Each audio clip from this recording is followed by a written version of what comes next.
ஸ்ட்ரென்த்தா வளரணும். நான் இது ஒரு ஜிஎஸ்டிக்காக சொல்லல, ஒரு பினான்சியல் அட்வைசரா சொல்றேன்.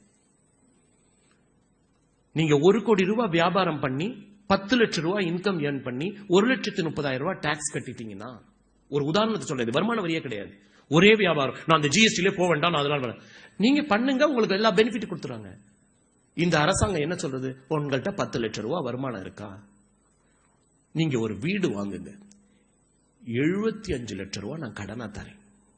ஏன்னா நீங்க 10 லட்சம் ரூபாய் வருமானம் கட்டுறீங்க, 75 லட்சம் ரூபாய் 8.4% நான் தரேன். எஜுகேஷன் லோன் தரேன், 7.5 லட்சம் ரூபாய் தரேன், 11% தரேன் உங்களுக்கு. நிறைய பேர் என்ன நினைக்கிறோம்னா, இந்த வரியை ஏத்தால் நாம் வளருவோம் என்று நினைக்கிறார்கள்.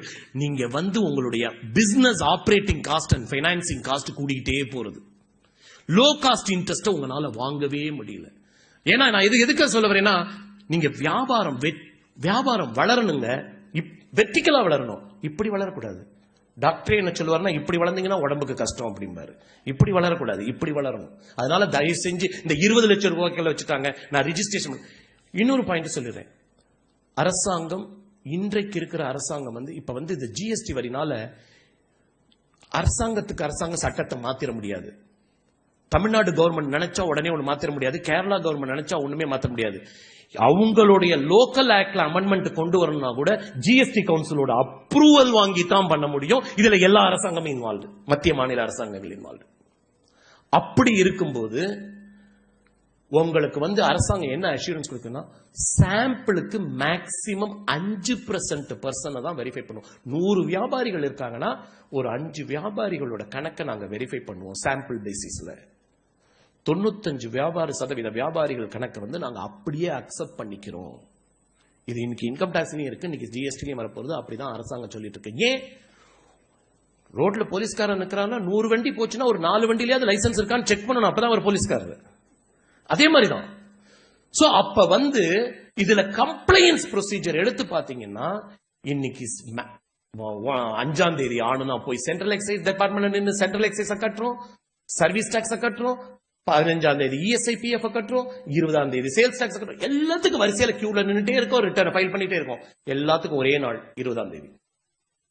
இதுல ஒரே ஒரு இது சொன்னாங்க, நான் சரக்க வெளியூருக்கு அனுப்பிச்சேன். அவர் சொன்னாரு, எனக்கு ஒர்க்கிங் கேபிட்டல்லாம் ஒன்னும் பெருசாலாம் ஒண்ணு வராது. நீங்க உங்களுடைய கலெக்ஷன் பீரியட் எப்படி இருக்கு, அது ஸ்மால் வியாபாரிக்கு அந்த ப்ராப்ளம் வரவே வராது. காரணம் என்னன்னா, 90% ஆஃப் த ஸ்மால் பிசினஸ்மேன் 50 லட்சத்துக்குள்ள வியாபாரம் பண்றவங்க கேஷுக்கு தான் 95% கேஷ் வியாபாரம் தான் பண்றாங்க. அதனால அவங்களுக்கு ஒர்க்கிங் கேபிட்டல் மேனேஜ்மெண்ட் ப்ராப்ளம்ங்கிறதுக்கு வரத்துக்கு சான்ஸே கிடையாது. சோ இதெல்லாம் பார்க்கும்போது இன்னைக்கு நம்ம செய்ய வேண்டியது என்ன, என கொடுத்த டயத்துக்குள்ள நான் முடிச்சுக்கணும். நீங்க இதுல சார் அப்பீல் எப்படி இருக்கு, அசஸ்மெண்ட் எப்படி இருக்கு, இதெல்லாம் நீங்க இன்னைக்கு பார்க்காதீங்க. எல்லாம் சிம்பிளிஃபைட் ப்ரொசீஜரா இருக்கு. மனசு தொட்டு சொல்லணும் அப்படின்னா, உண்மையை சொல்றேன், ஆத்மார்த்தமா சொல்றேன். இன்னைக்கு இன்னைக்கு உங்க பையனை சென்ட்ரல் எக்ஸைஸ் கன்சல்டன்டா கிரியேட் பண்ணணும் அப்படின்னு நீங்க நினைச்சீங்கன்னா, 3 லட்சம் பக்கம் முதல்ல சட்டமும் கேஸ்லாவும் படிக்கணும். தமிழ்நாடு சேல்ஸ் டாக்ஸ் பத்தி படிக்கணும்னா ஒரு 60,000 பக்கம் படிக்கணும். அவ்வளவு கேசஸ் இருக்கு, அவ்வளவு சர்க்குலர் இருக்கு, அவ்வளவு நோட்டிபிகேஷன் இருக்கு. சேவை வரி பத்தி பண்ண இன்னைக்கு 450 பக்கத்துல ஒரு சிம்பிளிஃபைடு சட்டம் இந்த நாட்டுக்குள்ள வந்திருக்கு. மொத்தமே நான் சட்டம்ங்கிறது என்ன சொல்றேன்னா, அவங்க கொடுத்த ஃபார்ம்ஸ் எல்லாத்தையும் சேர்த்து 31 ஆண்டுகள்ல நான் இந்த நாட்டுல ஒரு ஆடிட்டரா பார்த்ததுல, இவ்வளவு பெரிய நாட்டுக்கு இதை விட ஒரு சிம்பிளிஃபைடு சட்டம் கொடுக்க முடியாதுங்க. இது உண்மைங்க.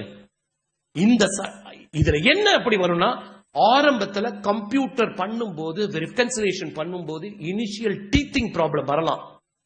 அரசாங்கம் என்ன சொல்லிருக்கு, 3 மாதங்கள் வரைக்கும் இம்யூனிட்டி கொடுக்கிறேன் இருக்கு.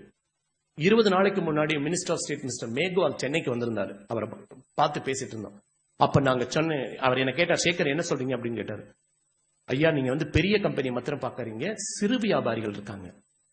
இந்த ஜிஎஸ்டி வந்த உடனே இந்த நாட்டுல 84, அவர்கிட்ட இதே தான் சொன்னேன், 84 லட்சம் வியாபாரிகள் உடனே ஜிஎஸ்டிக்கு வராங்க. நீங்க சென்ட்ரல் கவர்மெண்ட்ல உட்கார்ந்துகிட்டு உங்க கலெக்ஷன் 90% கலெக்ஷன் வந்து பிக் இண்டஸ்ட்ரியில இருந்து வரதை வச்சுட்டு அவங்க தயாரா இருக்காங்களான்னு வச்சுட்டு மொத்தம் பார்க்காதீங்க.